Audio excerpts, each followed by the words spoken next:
AD carry and Yellowstar on support. And of course, over on the red side, it's Team Solomid. In the top lane, you have Dyrus, Santorin in the jungle, Bjergsen in the mid lane, AD carries Wild Turtle, and Lustboy rounding it out on support. You've heard from the experts on the desk, and you're probably sick of us already, so we're going to send things over to Riv, Quickshot, and Jat to get us into the game. You guys could have taken a few more minutes, but we do need to get into the action. The NA versus EU. Trevor, I hope you get some words in on this cast, but no, seriously. This is going to be an awesome matchup to start things off. It's almost like we get a Battle of the Atlantic right out of the gate here. And this game is, I don't think it's really going to be anything about champion select, because Fnatic has gone against UOL, the crazy minds of them. TSM has a strong pick ban. It's all going to happen in the Rift this time. I think so too. I do want to highlight, though, as far as teams are concerned, Fnatic is a little narrow when it comes to those picks and bans. We've been looking at some of the stats and things, and over the course of the patches since 5.5, only 9 different champions have been targeted towards Fnatic to ban them. They are fairly linear in their playstyle, but it's won them the European LCS. They are aggressive, they get in your face, and if they get in TSM's face, that's the only way I think they can win. Yeah, we know Fnatic generally wins by snowballing the game early with mid-game focused champions, and I think heavily TSM's going to target Huni in the ban phase, as we saw European teams do in the playoffs over there. So I think Rumble Hecarim should be gone from TSM's side. I also wonder what Fnatic will ban on the other side. I think Urgot and Maokai are 2 big bans for Fnatic coming into this one, and we're ready to go. We are about to get into the picks and bans here to start off the first ever Mid-Season Invitational, Fnatic versus Team Solomid. As we heard, TSM would be playing 3 games today, all on the red side, so they can prepare for these last pick instances. Yeah, and again, there's those top lane bans that we were talking about. Always, right? Hecarim is the most banned champion against Fnatic in recent weeks. 12th consecutive ban that we've seen this. Huni wants his hands, he's not going to get it. Yeah, and this is the biggest stylistic mismatch we've seen between these teams, is the way the top laners play between Dyrus and Huni. Dyrus, incredibly low kill share for his team, incredibly low damage dealt to champions, because Huni is a damage top laner. Dyrus is more of a guy who stays on an island and supports his team, and 5 top lane bans thus far. Yeah, and something we do have to highlight, Sejuani open, Gragas open. As far as junglers are concerned, Reignover is a big component in getting Huni going, or Febiven in certain cases. 6 top lane bans. These guys are going to get the pick of the litter. Wow. So here's the great thing. In the playoffs, when people were triple banning Huni, the 3rd ban was actually Shyvana. He had some bad games on Smite Lee Sin. This pick ban phase is going a little too fast, but I'm going to finish this up. Smite Lee Sin, then he had wins on Vladimir, but it wasn't because of Vladimir.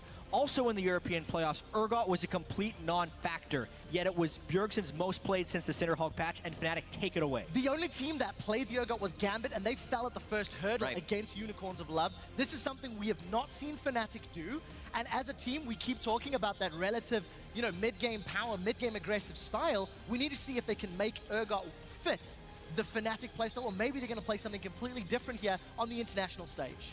Very interesting to see where they will even put this. NA-EU, when they do play Urgot, it's in that mid lane position. Not like other regions where Deft has been playing at AD carry and others as well.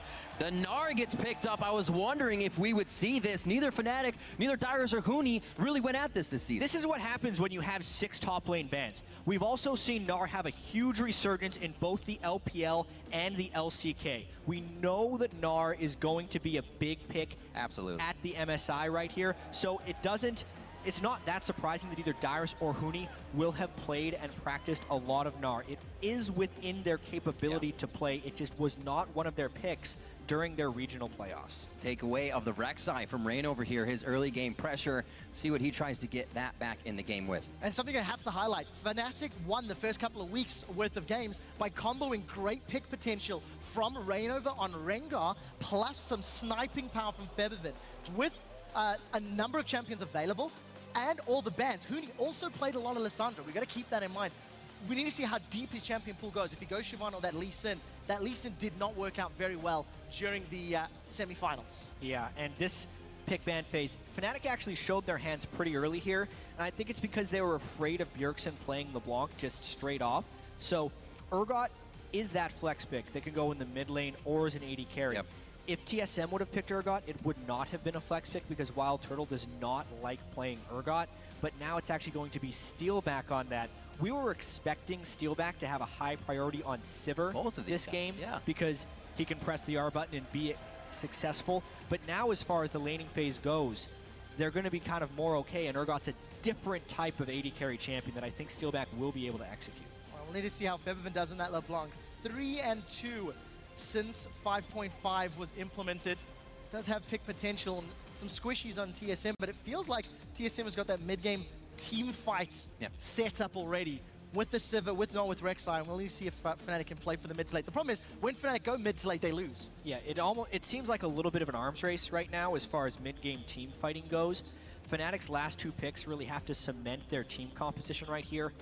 With 7 top laners already off the board, Huni's getting heavily stretched right now for his top lane champion, especially since he has to go up against Gnar. Whoa. Huh?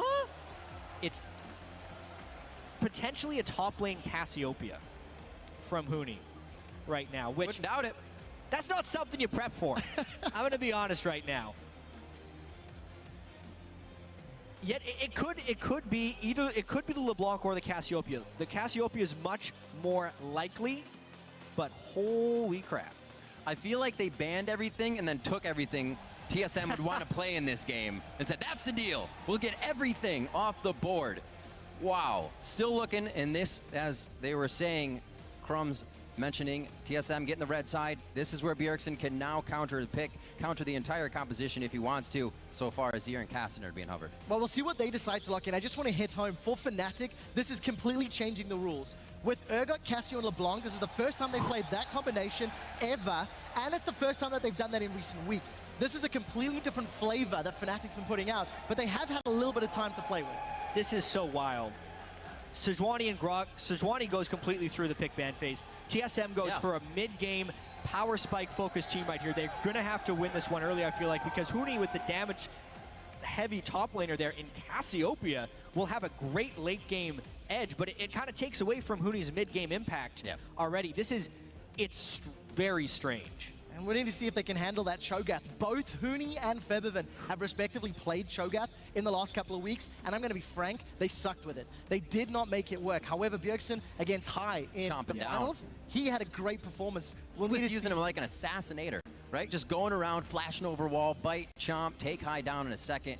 If he gets going like that once again with early pressure from Santorin on Rek'Sai, could be big. Both games that Bjergsen's had on Cho'Gath, he has absolutely decimated the laning phase. They lost one of them because of mid-game mistakes, but as far as the mid-lane control they will have with Rek'Sai and Cho'Gath is immense. Absolutely. As the teams take to the Rift, be sure to share your predictions. Tweet hashtag FNCWin or hashtag TSMWin to @LOL Esports, and we'll check out who you think will be victorious once we are on the Rift.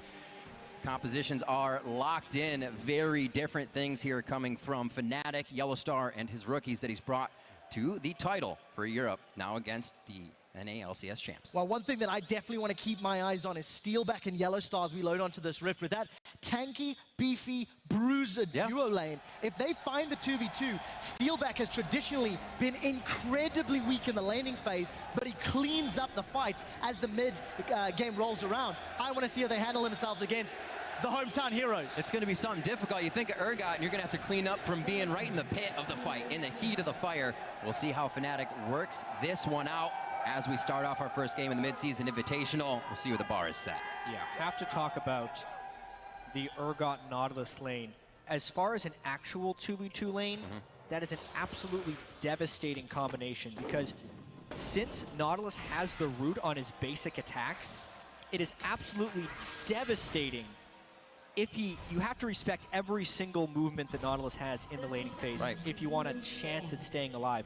Luckily for TSM, they have kind of been the masters of lane swaps in the playoffs. Every game in the finals against Cloud9, TSM won the early lane swap game, so they should be looking to swap this unless they've decided that they're okay in the laning phase and they want to throw a curveball at Fnatic for some reason. Almost every single game TSM does a lane swap, they find an experience and gold advantage over their opponents. But this game looks like they might be playing the Dragon Control normal lane phase game, because they're not even looking for deep wards, jungler denial, any of the tomfoolery they were pulling in the NA playoffs, this is a standard start from Yeah, TFM. in lane phase, even more. We've seen recently LeBlanc's picking up all these consumables. Faker did it game 5 against GE Tiger here. Again, Febiven's going to do it. Not a lot of pressure with drinking all that in your lane. So more lane phase. No, this is super dangerous for Team Solomid right now. They are not starting a jungle camp. It is completely on Lustboy to disrupt these Krugs. If TSM doesn't want a pretty big disadvantage early on, they take one small one,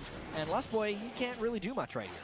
Well, I do see that trading back and forth, Steelback and Yellowstar. Going to get this 2v2. You know, we were touching on the warding stats between the respective supports, and Yellowstar has always been a vision control roaming mid. Something he does fairly often is goes and spends some time in that middle lane to help Febiven get an advantage. And considering the matchup into the Cho'Gath with no escapes and the fact that Febiven's not an assassin, we'll see if he can do it as well. Really early cheese right here by Rainover because he's done one camp straight to a mid lane gank. This is what other teams do.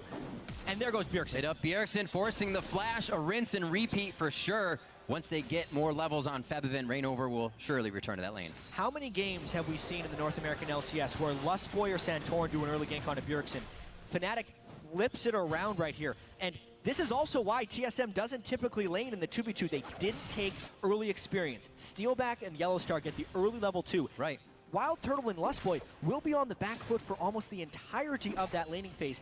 And TSM's flashes burned in the mid lane. This is a great start for Fnatic. And I have to take a step back and look at Fnatic. We were talking about their relatively linear playstyle. Fnatic going for those early to mid-game, fairly almost predictable team compositions, and they surprise everybody through picks and bans, and they've got a small advantage early, but let's see if they can make it count. Well, there's one thing we have seen about TSM through tournaments is they can't adapt in that game if the change is too big. They can adapt in the series, but the one game is the crush for them. I am flabbergasted that TSM didn't lane swap this matchup. You can see already off the bat, the bottom lane is pushed in, the top lane is pushed in. TSM is almost relying on Santorin to bail them out of these lanes and create ganks, but the ward coverage is already there for Fnatic. Rainover does have early game presence on Gragas, and they might be looking to take some power out of Dyrus. Baby, right onto Dyrus, that's first blood, and Fnatic are on the board. And that's exactly what we talked about in picks and bans. Rainover is an enabler for his solo laners. He very rarely ganks for Yellowstar and Steelback, waiting for the mid game, and he just wants to get either Huni or Febiven ahead. That's a good start. It's just another example of why TSM should have lane swapped this matchup. We know Huni loves to aggress on the enemy top laner. Yep. We know that Rainover is a fantastic early game ganker. And we also know that TSM is great at lane swapping, but this lane game is not something that got them through the playoffs. It's not something their team composition is built to do, and they are paying for it early on in this game. Really nicely played there by Rainover as well for that top gank. You can see Santorin was mid for what could have been a counter gank, but it went towards Dyrus. Rainover touching more than one lane here, trying to get that snowball going. Nice pressure by Santorin, but nothing really needed by Febiven to get out of that situation. TSM starting to push back in the bottom lane, but you can see what kind of engage, I should say, Steelback and Yellowstar are giving. Yeah, they were able to push this out for TSM with the Ricochet spam, and Steelback is having some mana issues right here, so they have a bit of control of that bottom side. But right now, Santorin has very limited map presence when compared to Rainover, who's already got off that successful gank, despite not even landing his body slam flash. He's coming down to push TSM off that turret. Yeah, good spell shield keeps Wild Turtle alive on the retreat after pushing that wave out. Standard lanes means we might have that delayed first dragon. Dragon's definitely something more in favor of Fnatic in terms of this matchup, and historically, Fnatic put a bit more emphasis on controlling that objective. We'll see if they continue to do the same as the modified Hook City in Yellowstar and Lustboy. A little bit of harass down there. Yeah, TSM has kind of always been that team that's all right with letting dragons go, even since the times of Reginald. If it's a risk, you can pass it up a few times. Could he be more confident? Wow. Yeah, could you say that? But honestly, look at what everything Turtle's going to get. Great play there by Lustboy. He knows he's shopping anyway. He saw Steelback's mana pool. He knows that Urgot wants to back for a tier right now, and he was completely free to do that. Saved a ton of CS for Wild Turtle, and that just kind of goes to show why many people respect Lustboy. Pulled the as one of the Lustina. best supports in the world. They couldn't see him. Just didn't work out. Well, the minions saw him. Yeah. That's the good thing. So we're 6 minutes into this one. Just the first blood drawn from Fnatic as things have cooled down a little bit and just been between the lanes right now. Not too much jungler intervention other than this mid lane. Yeah, and something that you have to highlight. We're looking at those monsters of the mid lane stats, and Again, since 5.5's come in, Febiven is actually traditionally down a CS at 10 and still down CS at 20. The numbers, let's just look at the 20 minutes. Febiven traditionally 6 CS down. Bjergsen traditionally 20 CS up when you get to that 20-minute mark. That is a scary, scary laning presence, but we'll touch on that in a second. Operation Kill Dyrus right here. Oh, Kill Dyrus once again. He's been to this dance before, though. We've seen Dyrus go down a lot. Will it be what gives Fnatic the game? Solo kill right there. Reignover didn't lay a finger on Dyrus's Gnar right there. All those top lane bans are really benefiting Fnatic in the long run right here. That's a really good point. You do have to say Bjergsen and Turtle are holding their own in that lane, but the pressure between Huni and Reignover is just crushing Dyrus in that normal matchup that he's having up top lane. I say normal because it's a one-on-one. Top lane Cassiopeia is not something we see often in the competitive scene. It really makes sense with the way they're working it, though. If Febiven's going to go with all these consumables and Huni's going to be the one with the Doran's ring, why not start to feed him? Because he's the top carry anyways. Yeah, and you know, something that Huni, I want to see what he does with the teleport ganks. A big reason why Fnatic tends to get ahead and play the mid game very well is thanks to Huni's involvement in the solo or in the duo lanes, or more importantly around the dragon fights. Cassio is not your traditional TP ult to win teamfight champion. No, so reliant on positioning. So we need to see how Huni is going to impact once we start getting closer to those teleport moments, which you feel are going to start building up now that everyone has access to their ultimates in a moment or two. Things are calming down for the time being. Fnatic does have a few good wards placed, but those are also mirrored by the same ones on the bottom of the map here by Team Solomid. Yellow Star and Lost Boy haven't had too much of a chance to get out of lane, so we won't see too many of those wards just yet. Lost Boy misses, but Yellow Star connects here, and they have great focus on the trade for just Lost Boy. The ricochet from Turtle is going to push the minion wave and give him a bit of an advantage. Yeah, TSM's been able to play this lane quite well, keeping the lane shoving from Wild Turtle. A lot of that is actually attributed just to the minion control of Lust Boy early on in the lane phase, and the amount of aggro he is taking from Steelback and running him out of mana quite easily to prevent the all-ins. There's also a large gold lead developing in the mid lane. It's about 350 gold advantage for Bjergsen over Febiven. And it is the focus of TSM, typically the mid lane and bottom lane focus, and it's more of a survival for the top lane right now in this early game. That's where 100% of Fnatic's kills have come. Could be one more here. Reignover tries to come in, pops back Bjergsen. He doesn't have much mana. That flash is down, and he's going to try to fight this one out. Hits Febiven with the silence. Is that what keeps him alive? No, it does not. The double distortion. Febiven picking it up. Yeah, just a nicely timed gank there by Reignover. He knew that Bjergsen was pushed up in the lane, and uncharacteristically, TSM has no backup for the mid lane. A 5 to 10 second series of events in that mid lane with no backup for Bjergsen. Take him down easily, and action in the bottom. Oh, take a look at this. Steelback's trying to get in. We do see the Death Sentence connect. The hyperkinetic position reverser is on cooldown, so Steelback and Yellow Star using that one to initiate. They traded for both ultimates and the flash on TSM side, regaining control of that lane. That depth charge is still up. They have to be careful for the engage down there. Huni now with an advantage in this lane, not even in Mega Gnar form. Can Dyrus think about fighting? Actually misses the ultimate there. Like you said, not really much of an engage ult. Gotta wait on it. Yeah, last time he was able to land under the turret. This time Dyrus dodges out, but it's not like he's having a good time in this lane anyways. Down 26 CS.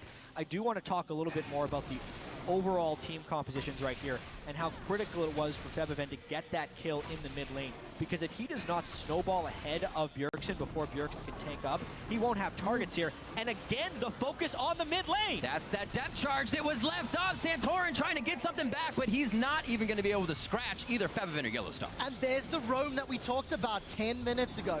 When there's an opportunity, Yellow Star will go to help Febiven out. And you can see the priority for Fnatic, getting the kills and the advantages on their damage-dealing solo laners. And, you know, Reignover's Gragas, it's what helped Fnatic do so well in the finals against Unicorns of Luck over in Europe. And he's had a phenomenal start here at the Mid-Season Invitational. Great job there. Fnatic doing everything they need to do to equalize that CS in the mid lane we were talking about, where Bjergsen has a huge lead. Now they've equaled that up, and first turret going down in the top lane. Huni is just having the lane of his life and has the wards to keep doing it. Yeah, absolutely crushing Dyrus. And right now, this game is Fnatic's style of game. Yes. And TSM is trying to play that. When we're coming into this, the strengths of TSM was strategic early game, lane swapping, jungler denial, and then pick game with vision control. That's what they are good at, because then they can rotate their support and jungler through mid lane frequently and create that type of mid lane focus for them. Now in this standard laning phase, especially when the top lane is requiring so much assistance if they wanted to help him out, Right. TSM is completely on the back foot. Fnatic is beating them to almost every move in the mid lane. The pressure is not accumulating enough in the side lanes, and this is the mid-game snowball that Fnatic made their bank on during the regular season, and it's happening to TSM. There may be no coming back from this 12-minute deficit. And the next step in Fnatic's playbook and style book is force team fights around Dragon. The moment they unlock one of their lanes in terms of getting that outer tower down, they instantly start setting up Dragon control. Look at all the members of Fnatic trying to get vision, and with the lead they have on both Febiven and Huni, they want to look for fights. It's not really about getting the Dragon or starting the 5-dragon counter. It's about getting the kills, getting the engages, because that's what Fnatic likes to do. They like to brawl. And you can see how much TSM actually want this first Dragon. It's one they usually give away, even the first two. And they're going to go ahead and stick with it this time against Fnatic. Usually Team Solomid will get their gold leads by giving up the Dragon and having a lane swap go in their favor and other things on the map, but not this time. Not this time. They just had to give that Dragon up because TSM has lost control of the match. They normally have a gold lead from the lane swapping and experience advantages, and the other team takes a Dragon as a byproduct of those moves. But this time, Fnatic has just been beating TSM up across the map, and that's why the Dragon was lost. Look at the pink ward control, and look at the lanes right now for Fnatic. And if we step back and think about what the analyst desk was saying leading into this matchup, Crumbs specifically highlighted, if Fnatic can beat up TSM in the lanes, with the assistance of Reyno, of course, let's be fair about this. That is how Crumbs felt Fnatic was going to win this game. They've done everything. Each of the lanes is going in their favor. I mean, yeah, it's even in the duo. Let's not discount Wild Turtle and Lustboy dealing with that bully of a lane. But Fnatic, they've earned the lead through some very positive, proactive, aggressive plays. See if TSM can start to gain a little bit of ground here. Definitely backs against the wall, as Jat was saying. Bjergsen able to keep that CS in the mid lane up, but he has to get big soon. 0-2 is not going to make him play like he did against Cloud9 in the finals of the North American LCS. Fnatic with a good lead on the game here, and Huni's going to be start taking that blue, not Febiven. Not this time around. Febiven. Or maybe Febiven. Okay, so they make me a liar. To be a jungler here. With 2 APs. Just nice guy Huni, right? He's huggable. Why not? Yeah, someone's got to get it. Someone's got to get that blue buff in here. And this game right now, we need to start looking at what are Fnatic's next moves for winning this game, because already Huni's been able to take that top lane turret, and you mentioned them having 2 APs. They're trying to control both blue buffs. Once again, successfully. A complete lack of vision control from TSM right there. Reignover walks up, barrels over the wall, and easily hands off the blue to himself, preventing the TSM blue handoff entirely. This is going to be really tough for TSM to come back from, only because Fnatic has so much lane control, and they're winning the vision battle as well. And that's what gets me. They're only on single Sightstone right now, and somehow still getting themselves in the jungle. Now on to Lustboy. They've thrown it back with the barrel into Febiven's waiting hands. 5-0. Europe take the second tower, and I'm sorry, my North American comrades, but Fnatic have landed in Tallahassee. They absolutely have, and they are making it seem like TSM is jet-lagged, which they clearly are. Bjergsen in the mid lane gets caught as well. They're going to eat him up. Huni picks up another one. 2-0-1. Santorin is going to need the ultimate from Wild Turtle just to get out safely. Now look at the pressure. Fnatic have lost the minions, but they're still looking for the tower. Teleport comes in from Dyrus, and that's going to dissuade Fnatic for the time being. He just lost so much pressure up there. Dyrus could have been pressuring the top lane turret, but now TSM is playing catch up, yet only making it have them fall farther behind right here. The lanes are collapsing on the sides. The mid lane has been lost. The roam game is on for Fnatic, and this is turning into a slaughter. And there's something very scary. The fact that Santorin picked this relatively early to mid-game jungler has had no impact in the laning phase whatsoever. Reignover 1-0-3. You can argue will outscale this Rek'Sai, and the fact that Huni's in such a great position.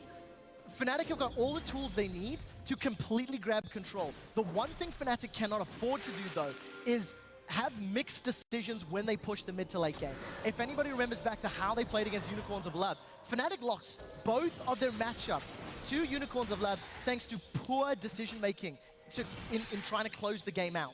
We'll need to see if Fnatic can close with this very new, unstage-tested team composition. unstage tested team comp, but definitely stage tested. If you were to think the rookies would get scared, that would have been in Madrid, right? Huge crowd for them to play in front. We've heard a lot of players get nerves in front of those big crowds. Not these guys. They know exactly what they need to do. And Yellow Star is helping to call those shots. Missed initiation there, but one of the first for Fnatic. Yeah, but you can see the focus. No Dragon available. Outer towers down. Fnatic are just pitching their tents and wards in the middle lane. They want that last outer turret, and then they want to take control of the jungle. They're onto this turret now, but good wave clear from Wild Turtle. And Lust Boy, he's looking for blood. Not going to find it this time. Yeah, and there's actually not many ways TSM can deal with him right now, but Reignover is caught out a little bit. Dyrus trying to make a Mega Gnar impact. Fnatic goes for the fight. They don't have the vision to keep following, though, and they all try to disengage. What an ultimate from Huni to keep two in place. TSM trying to re-engage. They're doing good damage to the health bars. They get Steel back where they want him, and Yellow Star's still trying to fight. It may be a little bit of miscommunication, but it looks like they're going to back off as Featherman dives in for one last say. That was a 4v5 from Fnatic's perspective, and they still tried to go. They lose one, but now we have to see if they can gain a pressure advantage with many TSM members recalling. Yeah, it looks like they do get the tower. Featherman not able to get any burst down, and I think crucially, Wild Turtle flashed away, but the tower still stands, Jack. But for how long? But for how long, indeed. Whoa! Success. Turret success. 3 turrets to 0 right now. Something that is very hard to come back from. If there was any questions about Featherman's ability to make plays or make decisions on the big stage, on the international stage, with the help of Reignover in the laning phase and that super cheeky tower kill, Featherman's in his elements.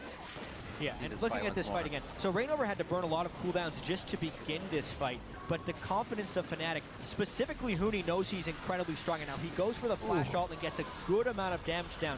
If not for that Mega Gnar stun from Dyrus onto Huni, that would have been a dead turtle, probably with one more E from the Cassiopeia. At that point, the peel from Lust Boy is actually very good. The box covers that entire choke point. TSM is barely able to come back with their lives. If another fight like that happens, I feel like Fnatic gets it. Most things went pretty optimally for TSM. Yeah, and of course, with the second Dragon, Fnatic have actually never lost a game after securing the first 2 consecutive Dragons. They are 9-0 after grabbing those first 2. Now, TSM, after giving up the first 2, have actually won 44% of their matchups. So it's not a huge amount. You're looking 5-4, but the fact is, they have bounced back. TSM, a team that have given up Dragons in the past, to pull it back, but this may be too much to pull back from. The pattern of those games for Team Solomid, when they're doing that, is they have a lot of map control and pressure plus laning advantages. We look at this and they're down in CS into the 3 major lanes. The only CS advantage they have is a 6 CS lead by Santorin in the jungle. That doesn't even count in the context of this matchup. Finally, Dyrus was able to equalize a turret, which helps a little bit. So what each team needs to do here, for TSM, they need Dyrus to have an impact with Mega Gnar of some kind. So much of this game has been Dyrus farming on his side of the map against Huni's Cassiopeia, which has been completely dominant. If Dyrus can find a teleport in where he transforms Mega as the fight begins and gets a good stun, that is a way TSM could take out priority targets. Outside of that, Fnatic has all of the vision control. They're looking for the picks with Steelback and Yellow Star, plus a Cassiopeia. I mean, that entire team just screams, kill 1 or 2 dudes right away, and then steamroll the rest of the fight. So Fnatic with different picks, but the same execution pattern. They really, really just want to look to get somebody down, and as soon as you have the numbers advantage, play for those objectives. But they snuck a lot of damage on the Nanoturret moving around the map. They're trying to move through the jungle to get access to the next wave of turrets on TSM side. Credit to the Fnatic coaching staff for finding a new subset of champions here for Huni in the top lane that still allows them to play their same style. And they must be so happy right now that TSM decided not to lane swap, because this is what Fnatic loves to do. It's Huni gets to farm for free, no denial, no weird stuff happening in their own jungle. This one's been easy for Fnatic. And the one thing that, everybody backstage, all of the casters were debating, where is the priority on bans? The focus was obviously going to be top lane, but we didn't expect 6 of them to go that way. And I think for Fnatic, you've also got to look at the fact, yes, Huni may be the superstar at the moment, but Reignover's Gragas, Featherman LeBlanc, it's not fake as LeBlanc, but he's still delivering. you have to start looking at some of those threats and try to find out answers to those picks as well. And that's kind of been what everybody's said about the top lane in general in their picks is that's kind of the most mismatched here in these lanes. So why not throw everything at it? Huni's been one to go on to more diverse champions anyway, so they knew they were going to get an upper hand there on Dyrus and then focus it over and over again. Right now, look at the ward coverage the Fnatic's been able to accumulate on this side of the map. It's great vision denial right here, so they will start the 22-minute Baron. Unfortunately, they weren't setting up a pick, but they just get it because TSM can't make the rotation in time. What a call. Fantastic, fantastic play, and Fnatic, they now that need Baron to see died so fast, guys, because of Huni's Cassiopeia just ripping through it. Much faster than TSM expected it to be, and then Dyrus could scout with the boomerang, but he didn't have anything to place inside of it right now. No upgraded sight totems right there for TSM, but a double upgraded yellow trinket for Fnatic. Vision control on the side of Fnatic. Depth charge a little farther, flash, anchor toss. Wild Turtle's gonna have to spell shield now and use his ultimate to get out of this one. But that's gonna hurt. They may get pressure here. Fnatic pushing down the mid. We'll see if they can use those Baron-empowered minions to get up into those way towers. far, though. For Fnatic, what did they expend? Flash on Featherman, flash and engage tools from Yellowstar. But look at that burst onto Lust Boy. Again, Dyrus is trapped trying to push out the top lane. Fnatic pushes that so quickly and easily that now they have position on multiple fronts. Huni gets the Baron minions in the bottom lane. Fnatic is still holding strong with 4 in the mid lane. They don't have great turret siege because of the Urgot. That is why Fnatic is split pushing right now. And they're gonna have to be careful. They know Dyrus is about to Mega Gnar out, so they will not initially want this fight. Huni, so much pressure on the bottom, and every member of Team Solomid in the mid lane right now. This is perfect right now for Fnatic. They know how to get the outer turrets without a traditional AD carry right there. It's by splitting and using your strong members on the side lanes. And on top of that, there are a number of European top laners who were playing Gnar up until recent weeks. So Fnatic timing the back against that Mega Gnar. It's not an uncomfortable opponent champion for them. No. They get the mid in a turret, and look at the damage on Dyrus. Fnatic could set up on this bottom lane next as well. This just feels abusive right now. Huni is completely dominating Dyrus this entire game, and now he's dictating the map for Fnatic as well.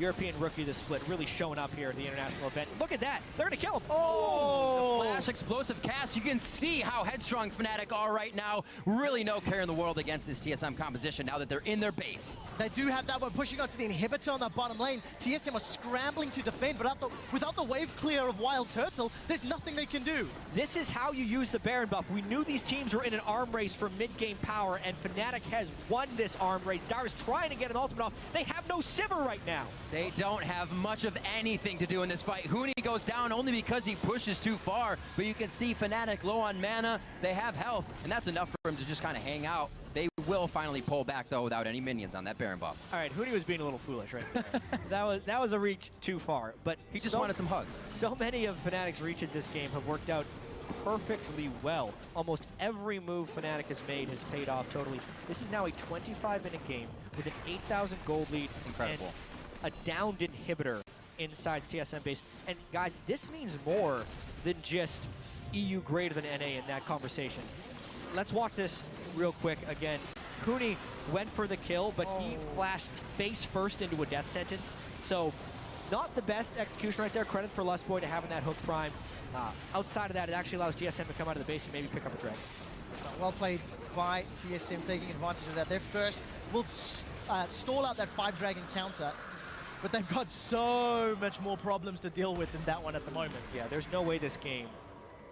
Well, there is a way, but it's very unlikely that this game goes to 5 dragons. Something I'm definitely watching for Fnatic is that game they had a 20,000 gold lead against Unicorns of Love. They wanted to play safe. They need to end this game. Well, we do see Featherman pulling the attention of TSM while the rest of the team pushing in the mid lane. Keep an eye on Yellowstar. He's also picked up that Banner of Command after Sightstone. You've got that empowered minion on the middle lane of Featherman. Again, just trying to keep everybody away.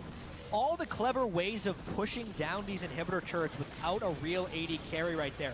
Ban your minion for more time, split pushing with the Baron minions, and now 2 inhibitors down 26 minutes in.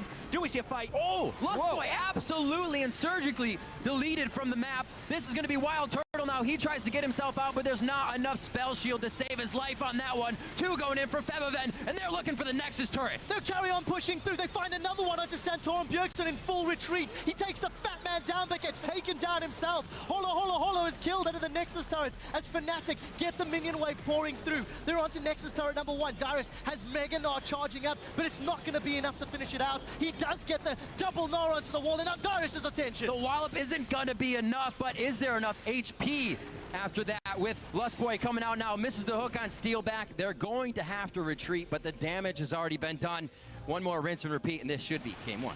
This North American heavy crowd in Tallahassee is silenced right now by the precision of Fnatic's chaotic gameplay right here. This is incredible by Fnatic right now in order to take so many objectives and so much power early on. And this composition doesn't do this all game. They definitely had to make this work immediately, and it has not failed in any spot. Somebody needs to give Rainover a cookie for his ganks in the laning phase, then Huni a hug for his fantastic performance in Cassiopeia after 6 top lane bans.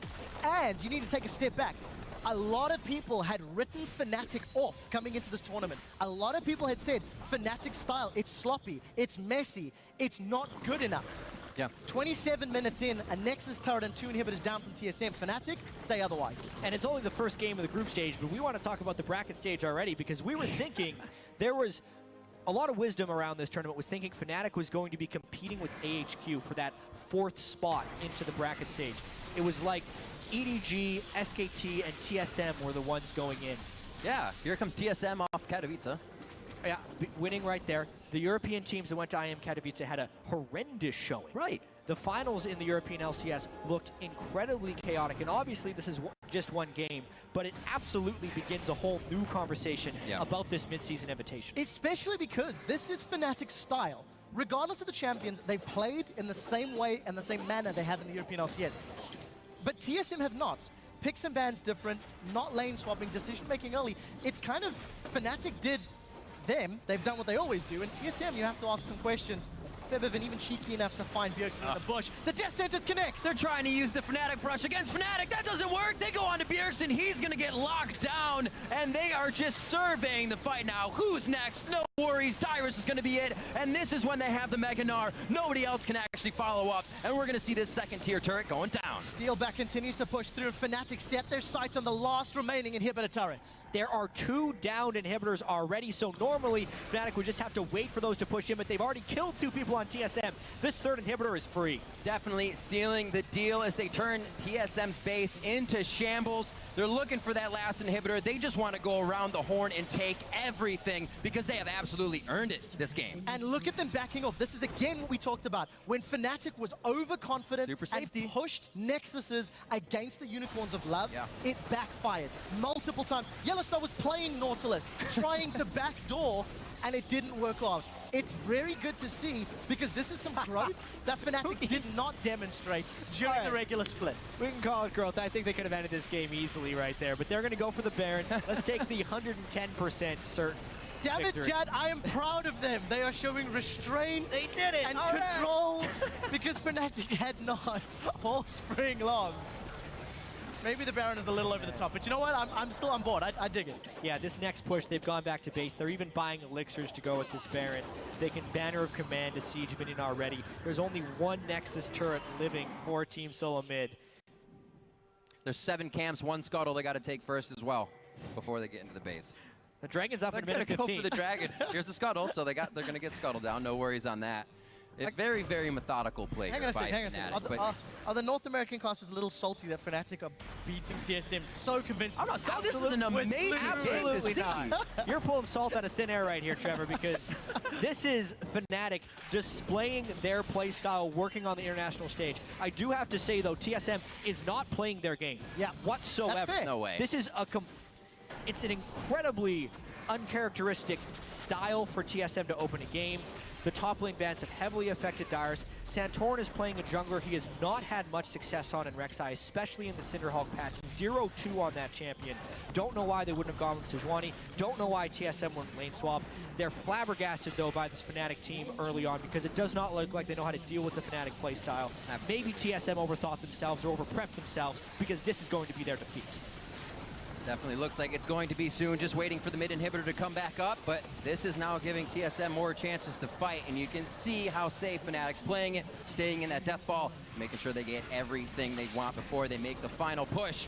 Looks like this might be it. There's one tower standing between Fnatic and their first win here at mid-season. Dyrus goes in. Meganar is about to pop it. He hasn't managed to find a target yet. We do see the ultimate throwing down from Wild Turtle. They've killed Bjergsen. Bjergsen goes down, Febiven with the turret, and then the kill onto Bjergsen. He had a great mid lane against what they thought was going to be an unmatchable set for the mid lane champions here, and Fnatic will take game 1 over TSM at the Mid-Season Invitational.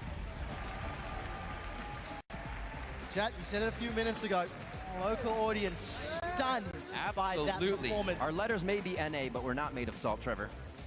Fnatic, honestly, I did not actually expect that. I think everybody had reservations, but I don't what a think performance. many people would not expect this because there were some very surprising things about this game. The 6 top lane bans, the top lane Cassiopeia from Huni, the underwhelming Gnar from